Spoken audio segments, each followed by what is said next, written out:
Hello, everybody. Welcome to Divorced, Not Divided. Today, I am Nathan Burkhart, and I am here by myself. Well, I have Emily here, who's our producer. So super excited to have her. We have a change of location today. I decided, since this was my solo episode, that I wanted to do this at my house, and so we'll be back in our normal setup for the remaining shows that we have. But this show kind of changes a little bit from the way that we were doing it. And so I wanted to kind of be in a spot that was like my own independence at the same time, because this is something that's coming from me.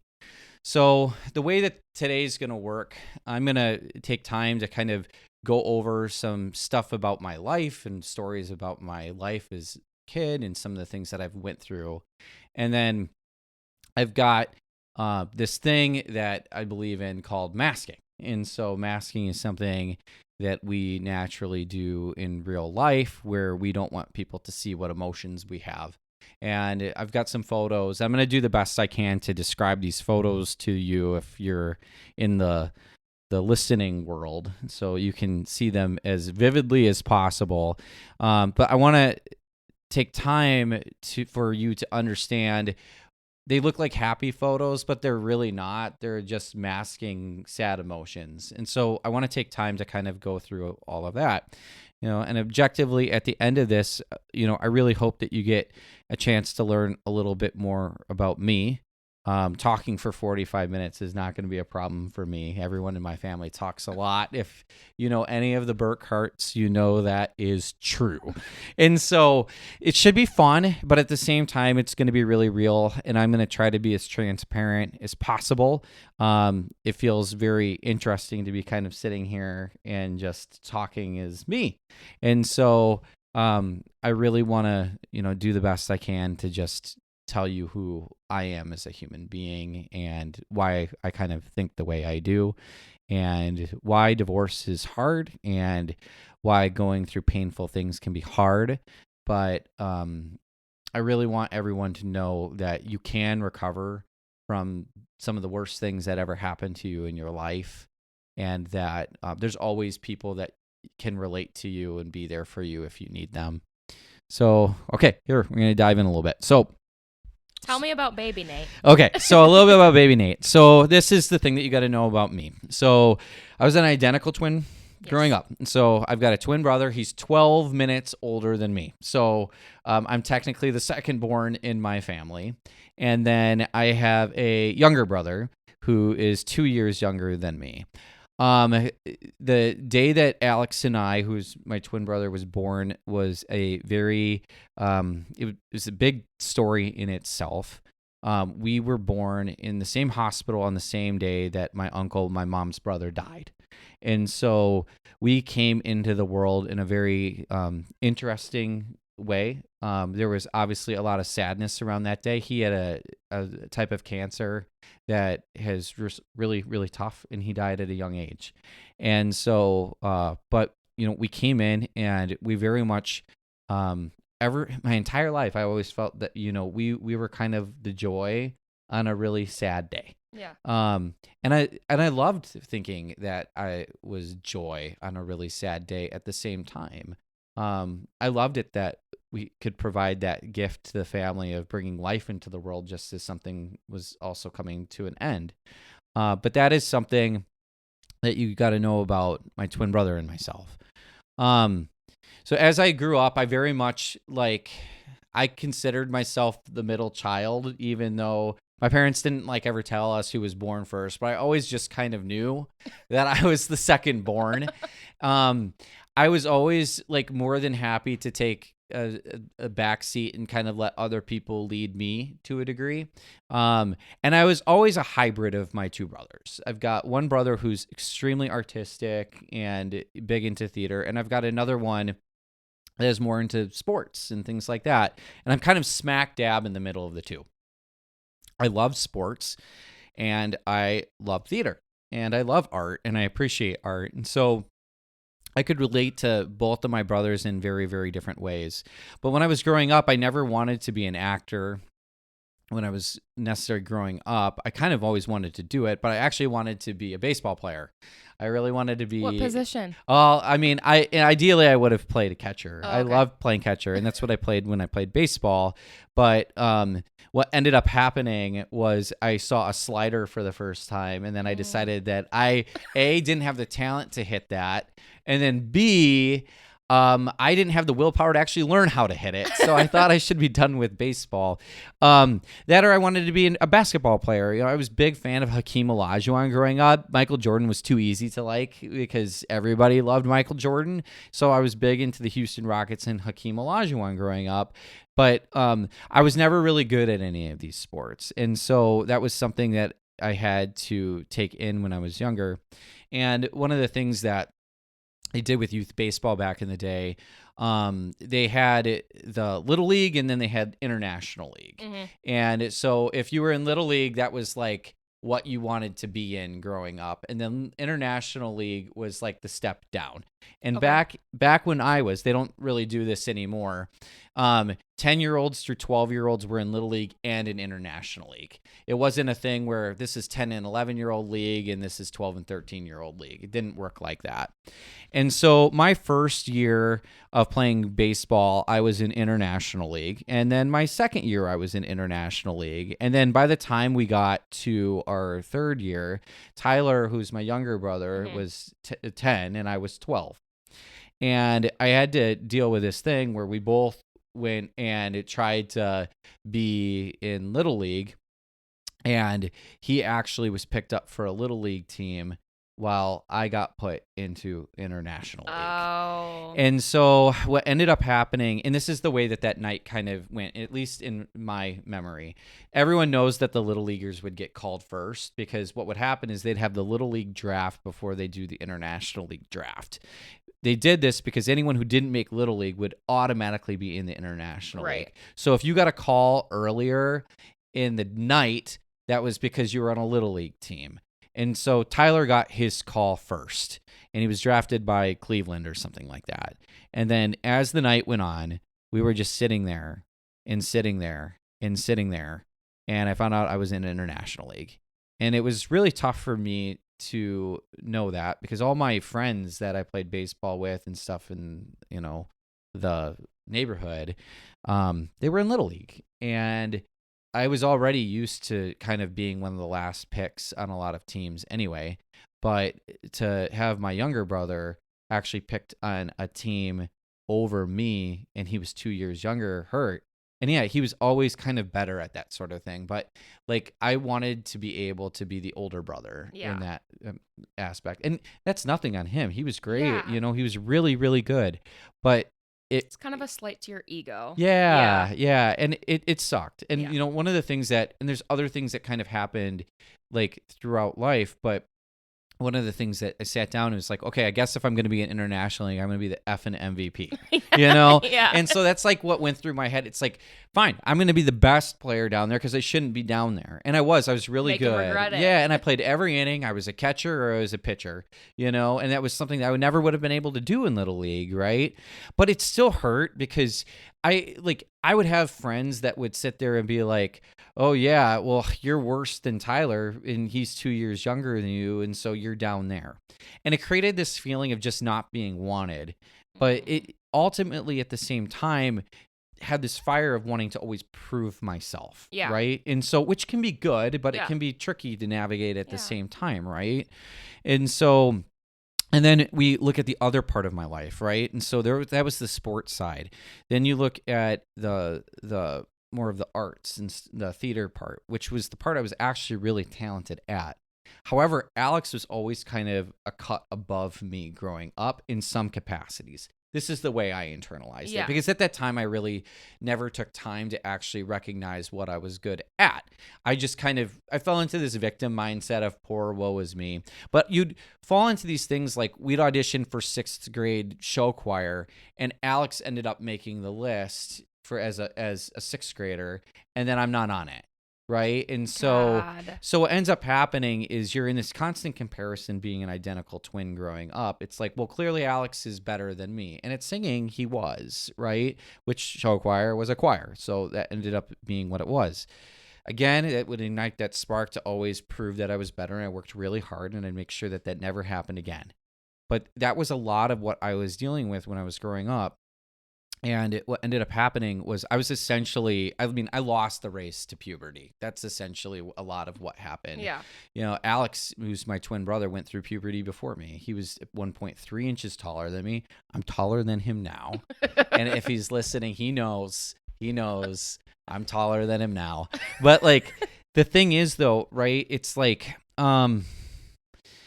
you're sitting there, and I remember when I was sitting there for swim class, and it was in 8th grade, and it was right after summer. Swim was one of the first things that we did, and we were all sitting there on the bleachers, and everyone's got hair underneath their armpits. And I'm sitting there, and I didn't even know that was possible really at that point. And as like getting into things that are like about guys, I'm sitting there, I'm already undersized, voice is late to change. And then there's this. And so there was this point, I remember sitting there at the bleachers at swim class where I didn't even want to lift my arms above my head because I was different.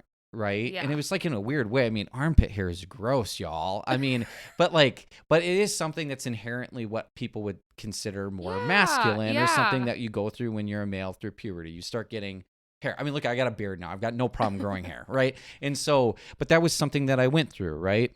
Well, and if all your peers too are going through and you see them changing and they have like a community about it, it's much easier than when you're the straggler and have to deal with it by yourself. Yeah. Yeah, you want to go through that with people, yeah, right? For and sure. So, and the thing is, so essentially it's like, and it took me, I was always behind until 10th grade. If you looked at my grades my freshman year and my sophomore year of high school, they weren't great. And it affected my GPA. Well, they were better than most, but they weren't what I was capable of. Totally. You know, and if you look at my brothers are all straight A students, right? I was always the guy that was like, okay, getting a B. And I took level 1 classes because if I got a B, it counted as an A. I'm the guy that drew a hand turkey on his AP calculus test because I thought it was fun. Sorry, Mom and Dad, don't mean to waste your money, but that's what I did.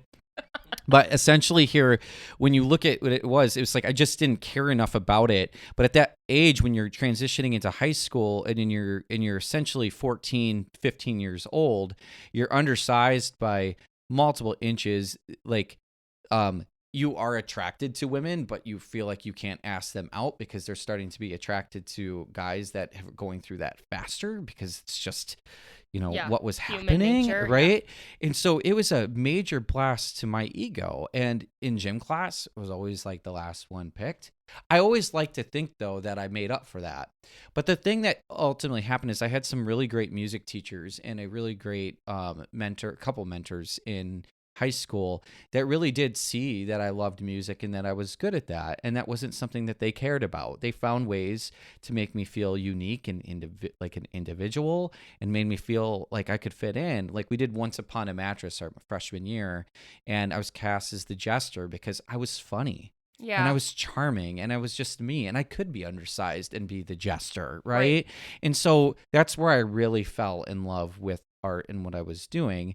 And because nobody ever made fun of me in that capacity over there, they were excited about what I could bring to the table as an individual, right? Do you feel like for theater specifically, that was kind of the first time that you felt really like included and sure. Part of the group and not a second thought? Yeah, for sure. I think what sucked though is like I wanted to be thought of in sports the same way I was thought over here too, right? I wanted to be good at everything because I liked everything, right?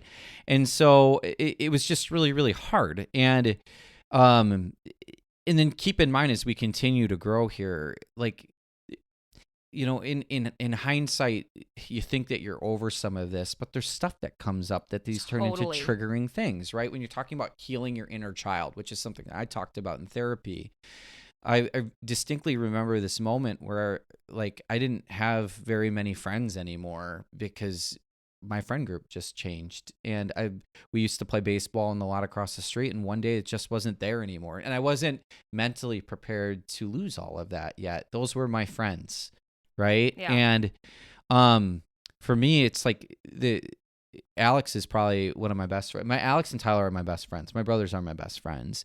And I loved all the stuff that they were able to get. But because my brothers were very high achieving, and I was too, I just didn't care enough. I was always more in comparison to Alex than I would have been with other people around me. So a good example of this was there's this thing called Badger Boys State, which was this like leadership conference that you could go and be part of, and they only take like 4 guys, and there were 5 that went and applied, so only one wasn't capable of getting in it. I had the perfect resume to get into something like that. I mean, I was president of National Honor Society. I was vice president in my class. I was in Leo Club. I was in tons of things that was perfect for that. And I was on a leadership track, being tagged in leadership at a very young age, knowing that that's what I wanted to kind of start getting into. When I started looking at my strengths, leadership was one of them, right? And I didn't get in, and it hurt me really bad. And I found out the reason I didn't get in is they didn't want to send 2 people from the same household. So what it was I was actually competing against Alex. I wasn't competing against all the other people that got to go. And so it was something I just had to take. But you can't help when you're 17 and your frontal lobe is still developing and all of that. But to think that I am like the backup or I am the second cut, right? It's like Alex is superior here, so you're going here. And that's not Alex. That like assign that. That's not anyone else. That might have not been the intention at all. But that is just how I internalized some of that, right? Yeah, absolutely. And you had a lot of situations in your childhood when you were in those formative years that kind of confirmed that for you. Yeah, for sure. Yep. And it was just like, so it's just like, but my whole life has always been, okay, you didn't get it. You can feel bad, but then improve, then get better, do better. Like you can be sad, get over it, keep going. And I mention all of that because I mean, it has helped me navigate through some really tough times and look at things in very different ways. I've always felt like I'm allowed to have feelings, but actually how I react to those feelings are what I'm responsible for. Absolutely. You know? And so it's just like, I just the other day, I've apologized to certain people that are within my circle because I've had a lot of anxiety, and I saw that I was creating anxiety in other people by causing insecurity. So I'm like, I am so sorry that my anxiety is starting to stress you out. Yeah. It's like, I need to start looking at this as an opportunity. Like these are opportunities for change. And that's ultimately when I went through my divorce, what I had to look at. It's like, as much as this sucks, this is an opportunity for me to sit and really figure out who I am by myself. It was really neat. I mean, I moved back to Janesville without my twin brother. There's people in my own hometown that didn't even know I'm a twin until probably right now. Yeah. That's pretty neat. Yeah, you know? You were separate from Alex. Yeah. And I think that was really good for both him and me, you know? So it's like we continue to like go on through life. I ultimately started understanding what I was really good at. Like I understood that I was funny, and I understood that, you know, I could be witty and charming. I finally got to a point in 11th and 12th grade where I could actually ask a girl out again. Mm-hmm. But it took courage for me. And it's like, even still, I'm like awkward. I'm never going to be the guy that goes to the bar and be like, hey, honestly, it's probably a good what thing. You doing tonight? I mean, that's a good thing. Yeah. One, I think the way that I'll do it is creepy. And then B, that's not how I function. And for me, it's just like, I would much rather inherently figure out and get to know somebody and be like, hey, what are you doing? Yeah, have it be like authentic and natural. Yeah, for sure. Right. And so I'm not a guy who goes and like wants to date thousands of different people. Right. You know, I'm a very committed person, and I've probably only had serious relationships with 3 people my entire life. Right. And so when we look at how this goes, Megan was really, I would say, one of maybe 2 very serious relationships that I had in my life when I decided to get married. And so when we got married, I entered this period of my life where I was incredibly secure. And I was happy with who I was. I had a partner in Megan every single day that was there for me. And when I was out in LA and I had a really crappy audition, I'd go home and be like, I need to be done. I need to quit. Megan was there in order to be like, you are one of the most talented people I know. And I know that you don't quit because I know what you've been through and you can get up and do it. Yeah. And that was like when you hear things in our podcast about our marriage is really great, that's what we had. And that's why I think it's really important, when you see some of the comments and you understand like what has gone in our life. Yeah, there's been a lot of hurt and there's been a lot of things that people have done to other people.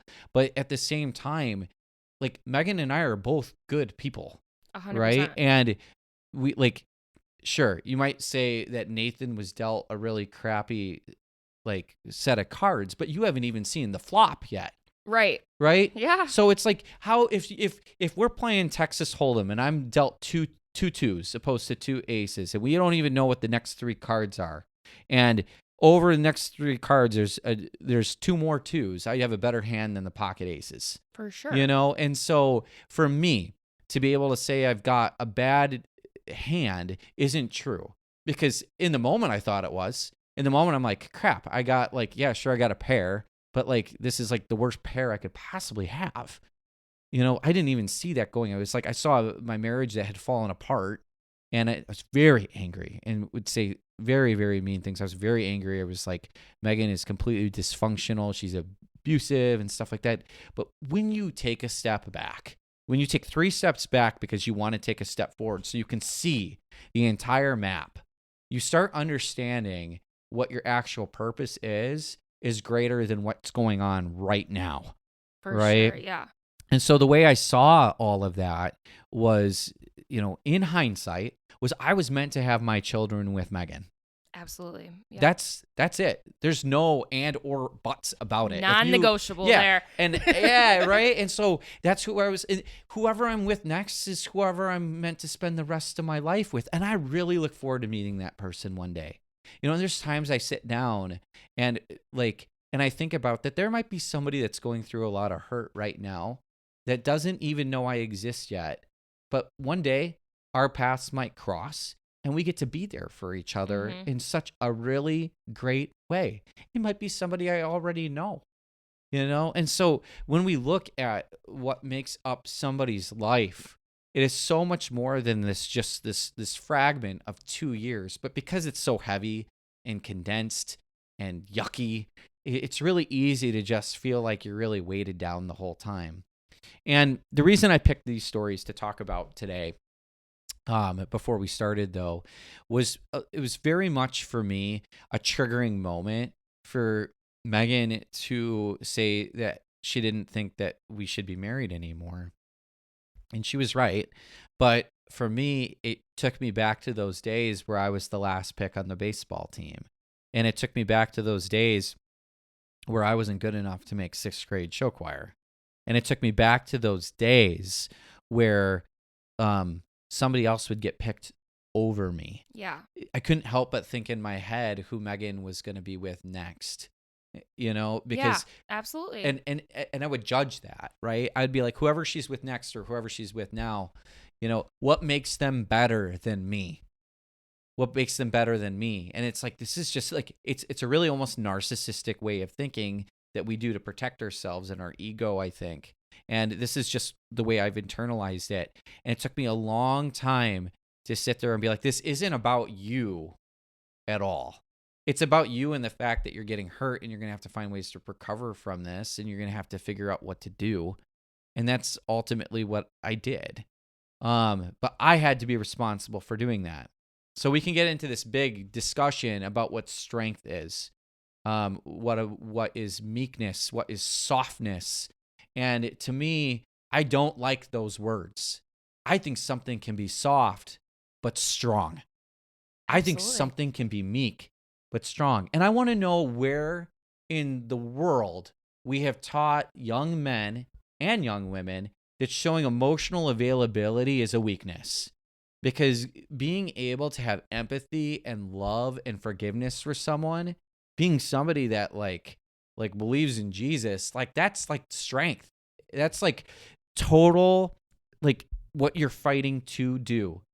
It's the difference of, are you using the sword or are you using the pen? And both are strong in their own way. But the way that Nathan Burkhart interprets strength, it's not in a way where I'm going to go cut someone's head off because they've wronged me. I've been wronged by lots of people, and I've learned that they've taught me to get better. For sure. Instead, what I can do is I can think about what's next for me. What do I want to do? How do I want to use this as an opportunity to grow and do that?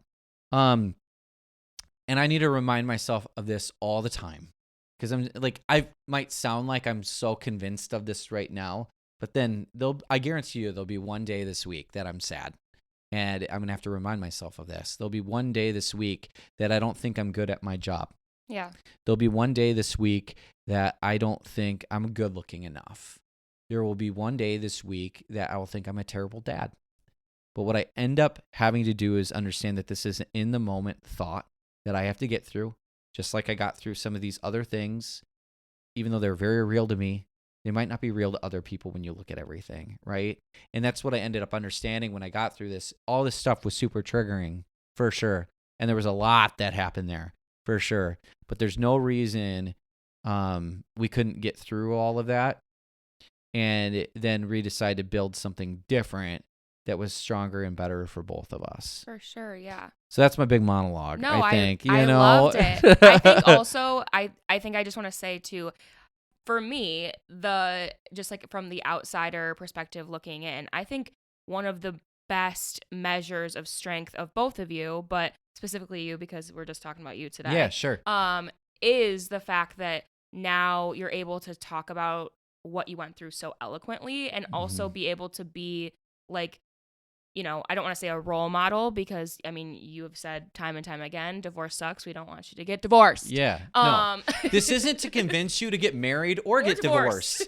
This is, if anything, this is about how to deal with conflict. Yes. And I think that is the best measure of strength of just like seeing, I mean, knowing you guys as a married couple, knowing you guys during your separation and divorce, and now knowing you as two individual people apart from each other and being friends with both of you separately, like this is some of the best examples of strength, I think, from either of you.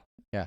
As a strong man is being able to say, yeah, I was really sad and I still am sad sometimes, but I'm getting there and I'm working through it. I'm pushing through. That's strength, right? You know? And I don't think it's weak to sit there and say, just because I got a divorce didn't mean I got a bad set of bad cards. I think,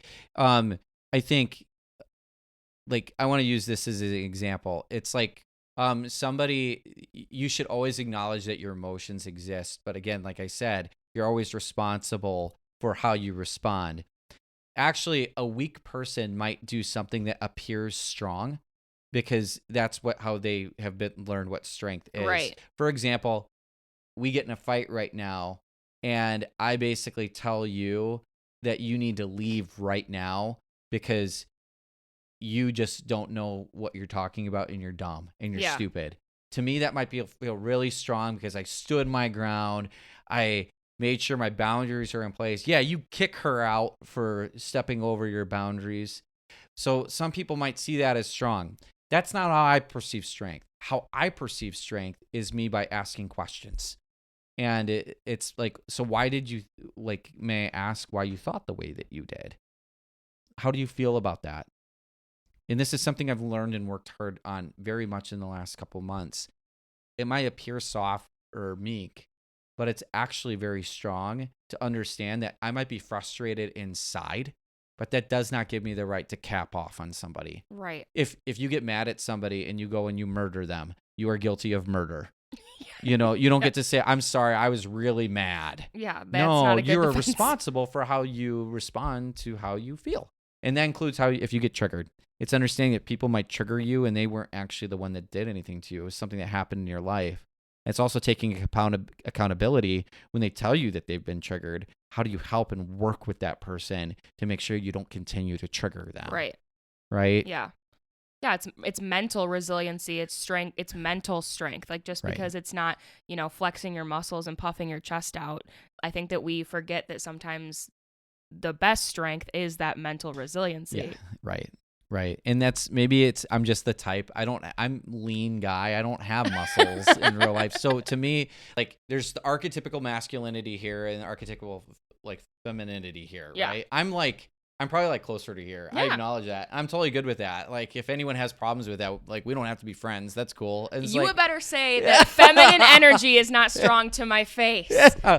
So, I mean, ultimately for me, I'm just going to be me at this point, right? And it's like, I can still like sports, but I also like to dress nice, and it's just like, you can be both. And it's like, you just got to be you and fully accepting of that. And that's what it is. That's why I was really happy. Like, I hated it that Megan found out that she was gay and our marriage ended, but I'm really happy that she can be who she is now because that's like ultimately so important for my kids' health and her health. Absolutely. Yeah. The kids' health too is like, you don't want to, the strength that you're showing your kids is the strength that you want them to continue in their lives with. Mm-hmm. You don't want your kids to be punching someone in the face whenever they get mad. You want them to say, I don't really understand that. And I would like to understand better because I'm starting to get upset. That's you right. know? That's right. Cool. So let me get into masking now. I know Let's that. hear Yeah, it. like I told you, I can talk for a long time. So, masking is this term in acting. There was this really great interview once where somebody was saying the drunk that's at the bar wants to pretend like they're not drunk because they would want another beer or they want another drink, right?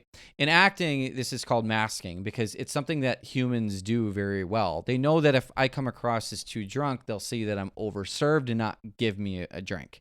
Right. So a real drunk, if you're playing a drunk, opposed to playing at drunk, will try to conceal that they're like that. I was in this play. It was an Irish play that was dark comedy. It was written very sad. And I had this great director, and I was playing this part, and I was playing it all sad because it's written sad. And he goes, Nathan, you're playing it so depressed. Why? And I go, because it's written that way. And he goes, it's written that way. So what would happen if you played him happy? And I had never thought about it like that because it was already written that way. It was already going to come through. But what I had the opportunity to do, because it was written so well in that way, was to be happy so it would cover up that sadness, which provided this really neat layer that the character was actually pretending to be happy because they were afraid of judgment and over sympathy from the community that the character was in. Right? Yeah, that's beautiful. And so it's like, I want to use that as an analogy when we get into it. It's probably a real term. I know it as an acting term. I picked out a couple Facebook pictures that I had popped up. And I'll start by going through a couple of them and describing them all to you. And they'll be on the social medias. We'll get it on like the website and stuff. And then if you're watching our beautiful faces, you'll see them right here. Yep. So, and I'll tell you what is in the picture, and I'll tell you how I was actually feeling. Yeah. So the first picture, I remember this photo. is a picture of me and Megan. It's on her birthday. We got tickets to go see Hamilton at the Overture Center, and I had posted this and she had posted this, and I got a whole bunch of likes on it, and I was super excited because it was us together. If you actually look at this was probably about a month before our separation. And so a lot of people would never have guessed by seeing this photo that this couple was about a month away from actually going through a separation or divorce. Yeah. Nobody knew what was going on in our lives at all. What I wanted when this picture was taken was for people to see that we're doing okay. Right. Because I was afraid that if people knew that we weren't, it would mean that people wouldn't think I'm good at life.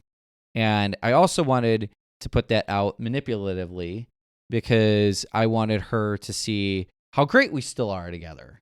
And like the like count and that kind of thing. Right, exactly. And it was like, look at all the people love us. We're a great couple. Look at like in the Facebook loves us together. Yeah, the comments are like, what a great couple, blah blah blah. And it's like I Yeah. very much wanted to hear that at the time. Right.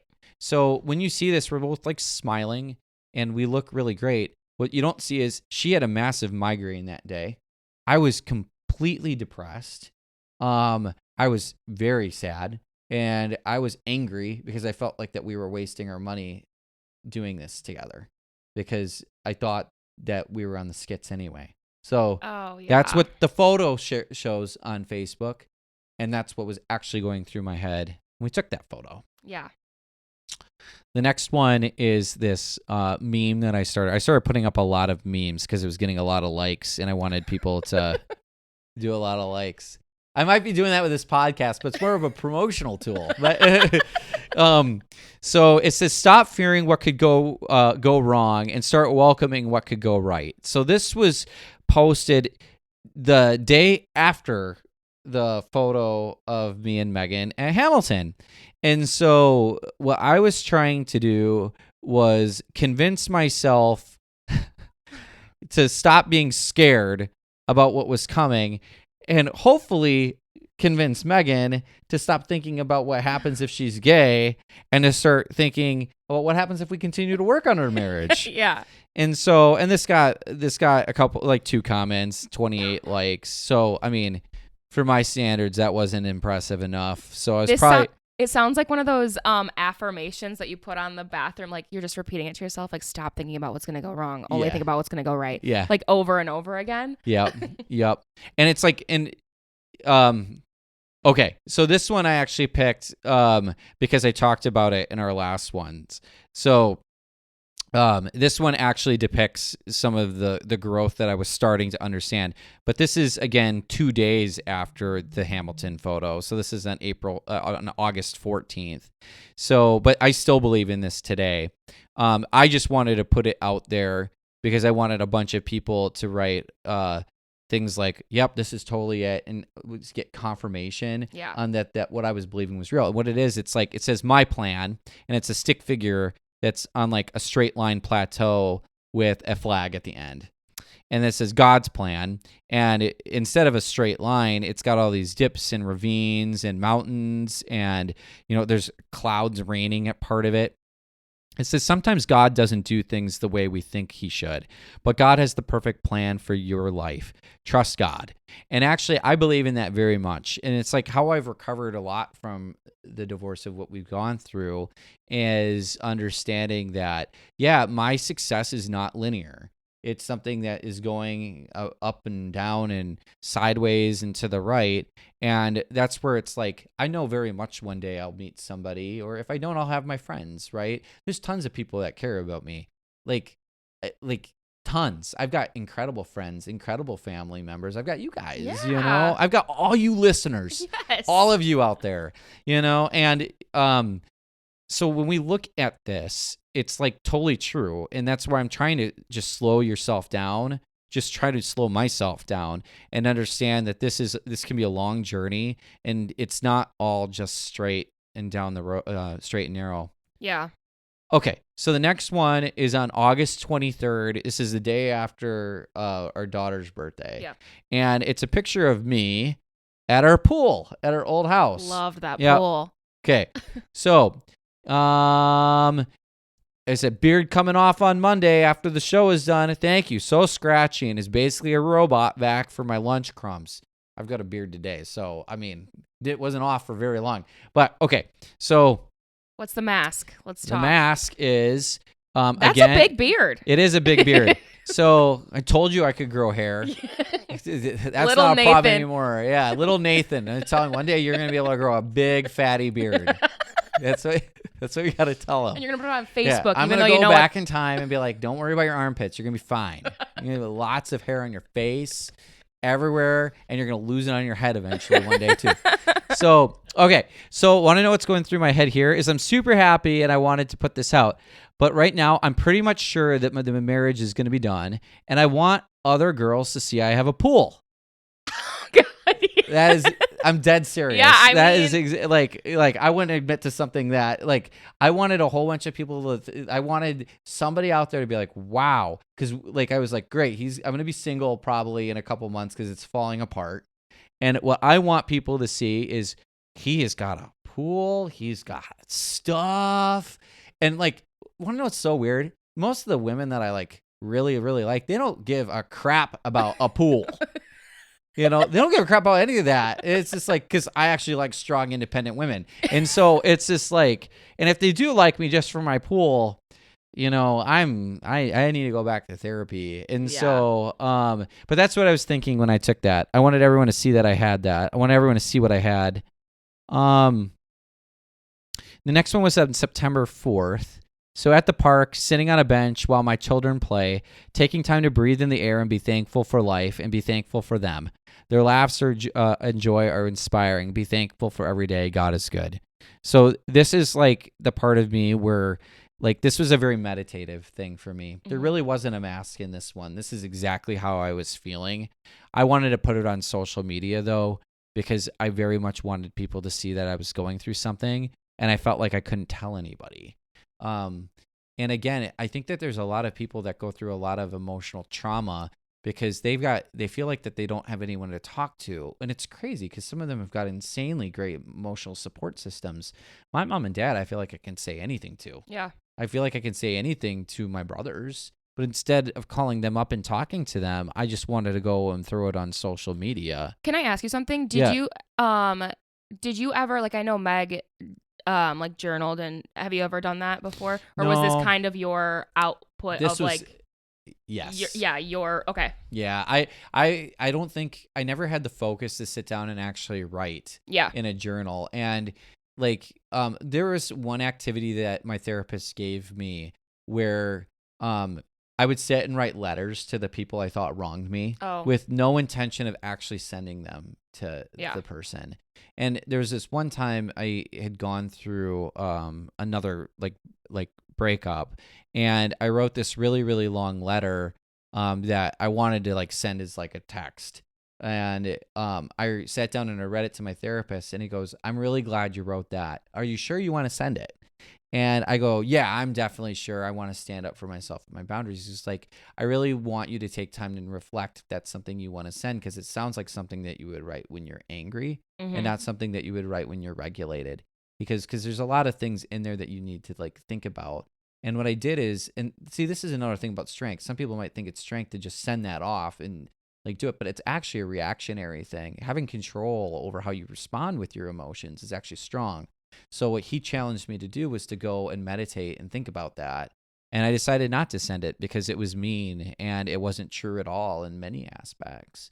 And so, and that was kind of my way of journaling in a way of like whenever I got it. And then, yeah, I think that's right. I never thought about it, how I use social media as and I think social a way to do media it. and it's social media too, I think just kind of it gives eyeballs that you maybe, like you're saying, obviously the masking thing, but writing something like that, it gives eyeballs so you can't go like fully off the rails. Yeah. And I think sometimes we do need to go fully off the rails when we are feeling so deeply and so emotionally about stuff, which is what's great about a journal. But I think that using social media, which is, I mean, you're not the first person that I've ever seen have these, and definitely not going to be the last, but I think using it gives those eyeballs where it's like, it does kind of keep you in a frame of like what is socially and like societally okay to be posting, you know, or sharing.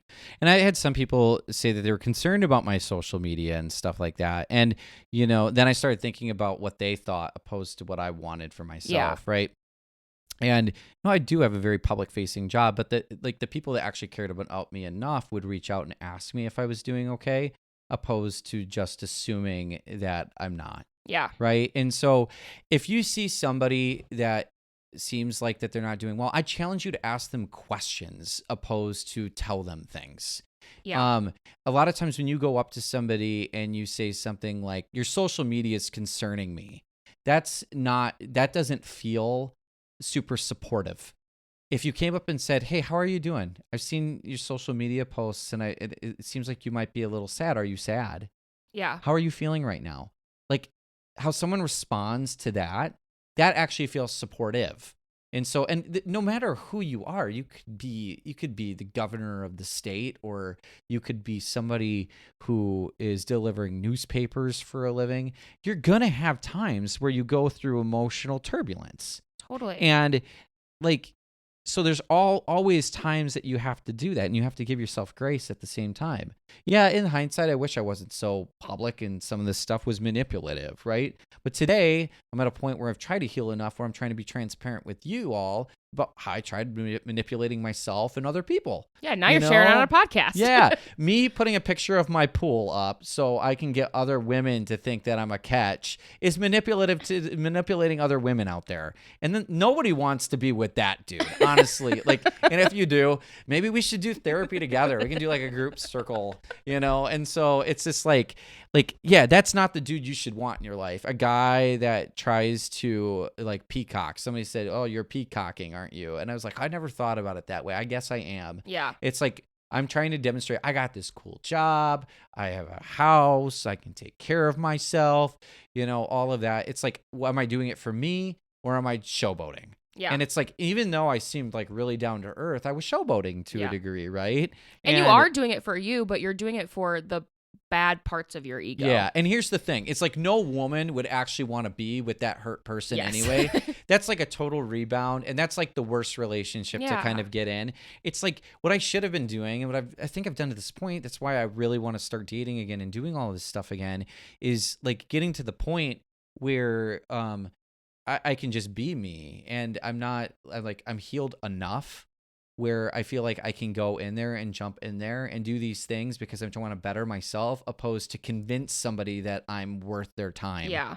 If somebody doesn't know if they want to be with me, they deserve all the time to think about that and go on. But I deserve the opportunity as well to figure out what else might be out there for me. Absolutely. And it's not like it makes sense when it makes sense, right? Yes, yeah. So this next one I said on September 14th, back to the gym after a hiatus, kicking my butt. Boom. And it's me at the gym. It's a selfie. This is another thing. I wanted girls to see I was working out and I might be strong and like good looking. That was me trying to make sure everybody knew that I was taking care of myself physically. Gym and a pool. Yep. So I chose this one, September 25th, apple picking today. This one was me smiling with my son by an apple tree. And the reason I picked this one is all I say is apple picking today and us smiling together. But what would happen is the next day was when Megan moved out. And so when people see this and it has 33 likes and 3 comments, not one other person knew that this was the last day that our family would be together in that capacity. Yeah. So what was Megan Lottie there? Yep. They were there. Yep. We did that together as a family because we wanted to. And actually, we did the same thing this year together as a family. Yeah. Beautiful. And that's like, and a lot of people will, like, you might blast me for calling it our family. It's like one day we're going to go have this episode where we go over the org chart of a family. It's like Megan is a whole different part of my family. And when I meet someone and get married someday again, and they're gonna be my family, and that's gonna be my person. That's gonna be my co-CEO in life. But Megan is still the mom of my kid, so she is family in some capacity, at least to me. And if you don't like the term family, just think of another term that makes sense for you and plop that in, because like that's what I call it. But just because I call it that doesn't mean that it needs to be something that you agree with. And so, and it gives us an opportunity when we do that to not turn that memory into a sad day. It's more of a tradition where that's the one time a year we actually all do get together and do that together. So that's turned into like a really cool thing. I have a drawing in my office that my daughter made of the 4 of us at the apple farm that day doing that. And so it's like there's no reason that needs to be a traumatizing thing where the next day mom left and was gone. No, that's something we do annually and we do it together. And that's just what is right. So September 30th, a little ray of sunshine to brighten your day. Children can make you pull your hair out, but they always manage to get you through the toughest times. A beacon, that's for sure. And it's me and my daughter on my bed laughing. That was one of the days after Megan left, but not anyone really knew. And again, I wanted so many people to reach out and say, "Are you doing okay?" Yeah. And actually, one of the first people that I started reaching out to 1 or 2 people that actually felt like that they were going through something similar because I saw the behavior was similar to what I was doing. Yeah. And I found out they were actually some of the most healing people in my life. One in particular, October 21st. I've got one with the sun in the back. So this is like 2 months. Yeah. So this is like a solid month and a half after. Okay. And I just said, enjoy life. And it was me trying to convince, and I'm smiling, and I've got sunglasses on. And I know this is me at a park. My kids were there, but not in the photo. And it was just me trying to remind myself the importance of it. That this picture is very sad. Yeah. Like I am torn apart inside in this photo. When you look at it now, do you feel sad? Like, does it take you to, it kind of takes you back to where you were at then? I see somebody there that's so hurt, and it's just like, it's tough, when you look at how I was back then and where I had to grow from. Like this was a part of me that was trying so hard to make sure that people thought I was happy. And I'm so sad at the same time that I had to convince people that I was happy because I was so concerned about what other people would think about me being sad. Yeah. Because I was, again, afraid that people wouldn't think I'm strong. And it's like, this is like, when we look at men in this world and women too, we've got this idea that toxic behavior is perceived as the true strength. And if somebody is sad or they're heartbroken or something like that, that they're a weak human being. And like, to me, it's like the strongest thing somebody can do is admit that they still have love for somebody else. The strongest thing that somebody can do is admit that something was saddened them. Like you go out there and somebody's angry and, sitting in their room, you think they're crazy. I mean, it was like, man, I can't believe they got angry about that. In some cases, they are legit to have those feelings no matter what. And the fact that they're sitting in their room not talking to you right now should not be looked as weakness, but an actual sign of strength because they went and did that opposed to punching you in the face, right? Yeah. And it's like, I don't think I'm capable of punching somebody in the face. And it's like, for me, it's just like, but there's some mentality of it's like, yeah, you do that to me, I'm going to punch you in the face because that's what I'm going to protect. I'm going to do what I am. And that's just not who I am. Right. And like, I'll let you dictate your own boundaries and your own morals. For me, that's just not something that I would do. So I shouldn't do it, Totally. Yeah. So, I mean, ultimately what I think, just to kind of close here, when we look at what I wanted to be able to say today, I want people to know that I'm here to tell you to know your own value and your own code and own it. I'm here to tell you to know your feelings and communicate them and don't use them to manipulate yourself or others. I'm here to tell you that we said this, we were talking before. If you're happy, feel free to tell people that you're happy. If you're sad, feel free to tell people that you're sad. Communicating feelings is strong. If you're communicating opinions, make sure that they understand that it's coming from a place of feelings, opposed to if someone said, I feel like the earth is flat, just because you feel it doesn't mean it's true. Right. But it's like, I feel happy when you said hi to me in the hallway. Tells me how I felt. If I say you don't say hi to me enough, that's an opinion. But if I hear that, I can think, I feel sad because I would like you to say hi to me more often. Yeah. That's real. And that's something that someone can take and grow with. And again, that's my opinion. I'm not a therapist, but that's like how I've interpreted this. But I've also had a hard time acknowledging this over time and trying to figure out how I want to grow as a person into the future. And I think that that's ultimately where I figured out that I want to be. Is understanding how to interpret, even if someone tells me their opinion, understanding that, oh, I get what they're saying now. Yeah. And not taking defense of it. So if you said, I feel like you I feel like you never say hi to me, understanding in my head, oh, they feel like I don't say hi to them enough and that's making them sad. Yeah. So what can I do to step in and do it? Just to try to take accountability. And I also want everybody just to remember that we're in charge of us as people. And we're also in charge of the people that we decide to keep in our lives every single day. I know I'm going to find someone that loves me one day. I'm not concerned about that. I don't need anybody to pray for that for me. If that's God's will, it'll happen. And I believe that that's what it is, and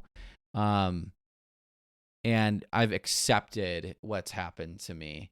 And I am in a really good place in that capacity. I still get sad a lot, but as you continue to listen to this podcast down the road, I want you to take a look at Megan and my relationship and understand that these are two people trying to build something really, really happy and really, really something great for our kids. That's what this is ultimately about. And so, as you continue to find strength in yourself and more love in your heart for yourself and the people who maybe wronged you in your life, think about in your head what you value and what you think love is and what that means to you, and work harder every day to get a little closer to that. So that's how I kind of want to end. Yeah, that's beautiful. Sounds good? Yes. I do want to ask you the two questions I asked Megan. Sure. So go back, like we're going back all the way to when you were, an adolescent, or there's people who are feeling this way as adults with fully formed frontal lobes. But what would you say to like a young Nate that was kind of in the trenches of feeling like I'm always a second choice, or I'm never included fully, or I'm always kind of like, what would you say to someone that's maybe feeling that about their romantic life, but also just about life in general? What would you say to them? I would go back and I would say that you really matter to a lot of people, and that's what matters most. Yeah. I think that sometimes, and also just because a couple people think that certain way or making you feel that way doesn't mean it's the majority. It's not the truth. Yeah. Opinions are not the truth. The loudest person in the room might only be one person. It's not the majority of people, right? But I would go back there and I would give that person a hug and understand and say, you are learning and navigating a trialing point of your life right now, but it's going to make you so much stronger, because down the road, something else is going to happen to you. And all these little things are going to teach you how to make a great opportunity out of a big thing. Yeah. So that's, I think, what I would say to him. That's beautiful. I really like that. And then my second question for you to kind of end it is, what are you most proud about of this whole journey? What are you most proud of you specifically? Of me? I'm proud for acknowledging that I'm not perfect, and giving myself grace and forgiveness for that. I think that it's really easy to look and see what's been done to me, but I did a lot of things in the process too that we don't talk about necessarily, or it just seems a lot more cerebral. But ultimately, you can sit there and beat yourself up about the fact that you're divorced now and you're trying to figure out life and all of this stuff. But I gave myself grace and understood that there was things that were out of my control. And giving up control has been something I've worked really, really hard on. And I think I'm finally getting to the point where I understand what that means. Yeah. So. Yeah, I love that. Well, thank you so much for sharing all of this with me and with us today. If you guys haven't already, follow Divorce Not Divided on Facebook and Instagram. It is Divorce Not Divided Podcast on Instagram and Divorce Not Divided on Facebook. Yep. And their website, divorcenotdivided.life. Share, everybody. Comment, have fun with it, okay? We want you to be part of our community. Yes, and if something specific resonated with you today or in any of our other episodes, make sure to leave a comment and we'll make sure that Meg and Nate see it. Sounds good. And I'll always end by saying, I love you.